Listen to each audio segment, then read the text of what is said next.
I'm gonna go for this. Hang tight. All right. Yep. I'll safeguard you. I got my long rifle out. Oh, that's my shotgun. There we go. Updated. Back across. All right. Yeah, it's over here. Oh, shit. Ah, yeah. I heard. Yep. From our north. From our north. Over this way. From our north. Don't engage. Don't engage. Let's do this. Come on, start up. Start up. There you go. Crank over, baby. Try not to stand still too much. Down in the woods. Oh, shit. She noticed us. Keep going. Keep going. Outsprint it. No, I can't. All right, she's dead. Good shit. All right. He noticed you. Whatever it is. Beautiful. Oh, what was that? Oh, that's your footsteps. I am so paranoid. This game makes me so paranoid. That's over at Alice Farm. Is there an upstairs here? Yeah. Just hang out.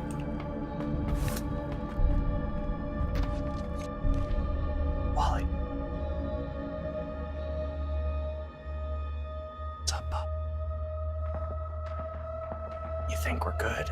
I think I've narrowed it down to a zombie out there. Did they? No, I started shots to our west. I got a half-alive horse in the next room. Got him. And a guy to the left.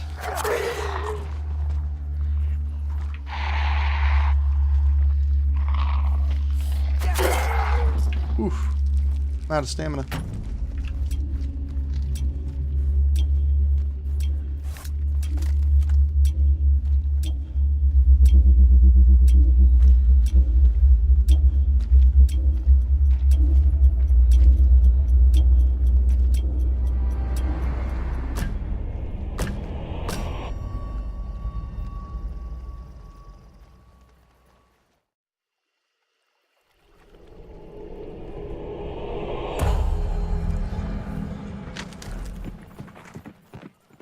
What's going on, guys? It's Wally with the Misadventures, and today Buff and I are going to talk to you about the beginning strategy that we found to work well for us in the new game that we are both enjoying and torturing ourselves with, which is Hunt Showdown. In our first strategies, our first impressions of the game, we were all about it, taking it slow and methodical like we would any other survival game where there are players and the environment that we're fighting. So, you know, we found a nice place to hide out. We killed a few things. We found a clue. That's what it's called, right? A clue? I don't even think we went after one in the very beginning. I think our strategy in the very beginning was we decided that we wanted this just sit it out and wait, right? We figured, you know what? By the time other people find the clues and find the monster and go to banish the monster and have to fight it, they'll have burned through some of their resources, they'll have burned through some of their power, you know, and we can sort of go in at the very end and be fully stocked up and take them out and go from there. That doesn't work so well. No, you're losing way too much money by not finding clues and not killing things. Not finding clues or not killing players, you're losing money. You really are, and the reason why we say that is because you literally won't gain any money for that round. There are like 2 or 3 ways that we found that you can actually make money, and slowly, mind you. Yes, it isn't going to be the end all be all, but you can, like Buff said, find clues, kill players, discover the monster's lair, and extract with the tokens. For your first couple of matches, let me just say this straight out of the gate. Don't focus on extracting tokens. No. More often than not, you're going to die. You're just going to get wrecked. Other players are just going to come in and murder you. And so, you know, we figured, you know what? Let's just wait. Let's sit back. Let other people do all the work for us. And like we were saying earlier, it didn't work. Because in the very end, you can die so quickly and so suddenly in this game that we got killed at the end trying to hunt down the other 2 players. In the PvP scheme, Buff, I think you got mobbed on by a couple of zombies And then they just randomly shot me in the head from across a swamp. Like, I never even saw it coming. And so we lost both of those characters, because when you die in this game, death is permanent. And you lose that entire character, and we made no money. So we literally couldn't even compensate for the cost of the characters that we bought. So then we decided, we went with Buff strategy that he had wanted to do, which was to be super aggressive. And it worked well. You know, we got in there, we got 3 clues, and we went to fight the last boss. Yeah. And while we were fighting the boss, we got murked by another team. Yep. Well, I got raffle stomped by the zombie pigmen, and Wally got shot by a player. So is that what happened to you? I thought you got shot by another person. No, I got raffle stomped by a charging zombie pigman. Oh, wonderful. Zombie pigmen strike again. Right? Yeah, so that strategy worked, but it didn't work well enough for what we needed it to do, because once again, you know, we wound up making some money, but we couldn't compensate for the loss of our entire heroes, right? So, you know, when you buy a hunter, he costs so much money depending upon which one you buy and the equipment that he has and things of that nature. So you have to be able to go into a match, understand that you'll lose that hunter, and still come out as a profit. And that doesn't always happen. Matter of fact, that happens fairly seldom trying to do those first 2 strategies that we'd come up with. So we decided to take a bit of a hybrid strategy and put the monster on a back burner. Like, we didn't want to focus on the monster at all. Actually, you know, I think for our 3rd game, we went in and we tracked down all 3 clues, and then we sat outside the monster's lair waiting to ambush someone as they went into the monster's lair. And I have no idea where it came from or how it happened, but some dude saw us just hiding in a bush and blew our heads off. He sniped Buff from out of nowhere, and I think that was your last health bar on that guy, so you were down and out permanently. And then somehow crept up on me and blew me away with a shotgun. Yeah, Wally didn't see him until he was right on top. Yeah, I mean, it was bad. And we learned another valuable lesson. Don't camp. It usually gets you nowhere. This game... The only thing camping does for you is make you hunch and listen and get paranoid and stress and tense. Yeah, it really does. There are certain times when it can be effective as a strategy to sort of try and stop and listen to your surroundings and understand what's going on.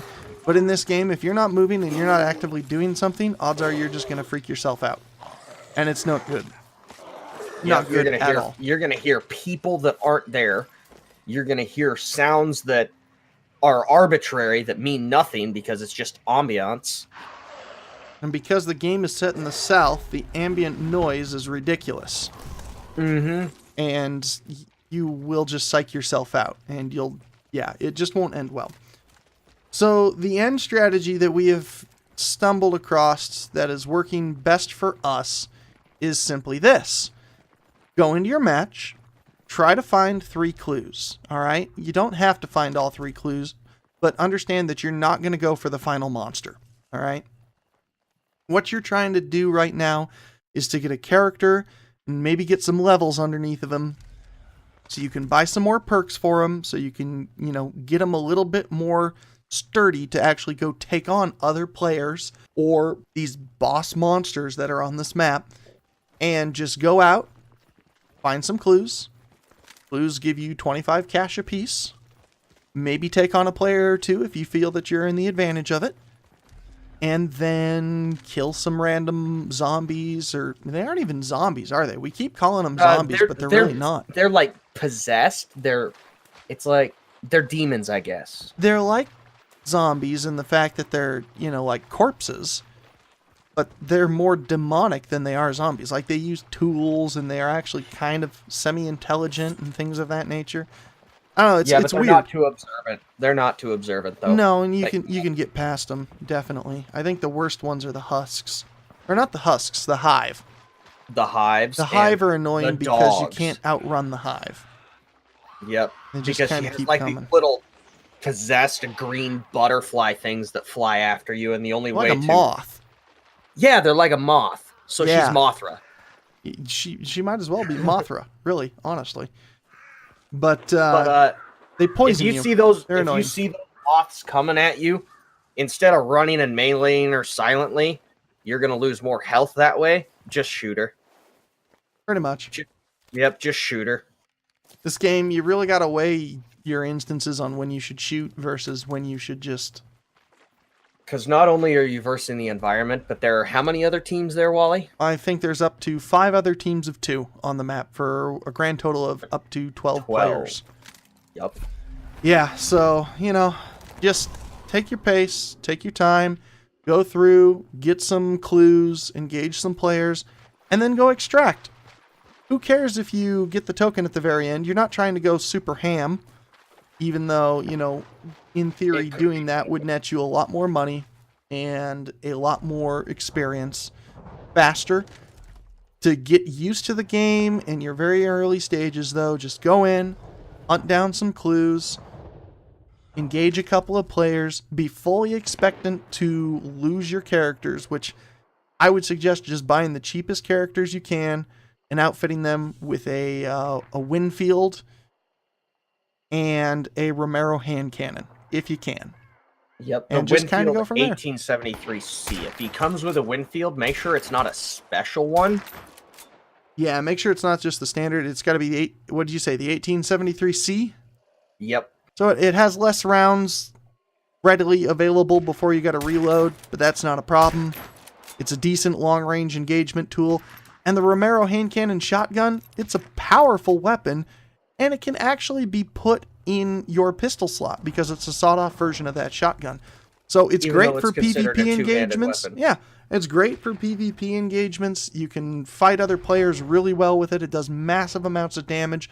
Most players in the very beginning, you're going to take out in a couple of hits, and you just kind of go from there with it. So it's good for fighting the bigger demons. I think, should we call them demons or just monsters? Or I don't know. We'll have to figure that out. So it's great for taking on some of those bigger spooky things that are walking across the map. And it's great for taking on other players. So now, one reason we're saying, you know, get the minimal things possible, don't engage the big guy, avoid other conflict with players if possible, and get out is because if you die, you get half of the money you could have got and half of the experience you could have got from just extracting. Is it half the money? I think it's just half the experience. I think you still get the money. Either way, you get half of something, and it's not worth. Yeah, I know you. I know you lose half the experience, and you're trying to level up your bloodline is super useful. So, anyways, yeah, our advice: just pick the Winfield. What did you say? 1873C. Yep. Winfield 1873C, Romero hand cannon. Bring yourself a knife so you can take out zombies. Yep. That is a must. Knives are super cheap and you can get them really early on. Once you can get them though, get the knuckle dusters. They're a little bit better. You can still take out zombies in one hit, and they cost less stamina. And then once you can, bring a medic kit or first aid kit. So that's super useful as well. And honestly, for your first few hunts, like that's all you need. Just take that and run with it. Well, thank you very much for listening to Wally and I ramble. It's been a pleasure having you. Be sure to hit that like and subscribe button if you're not already. If you are, share us with somebody. They'll love us, and we'll love you for making them love us. And happy hunting, stay safe, and extract alive.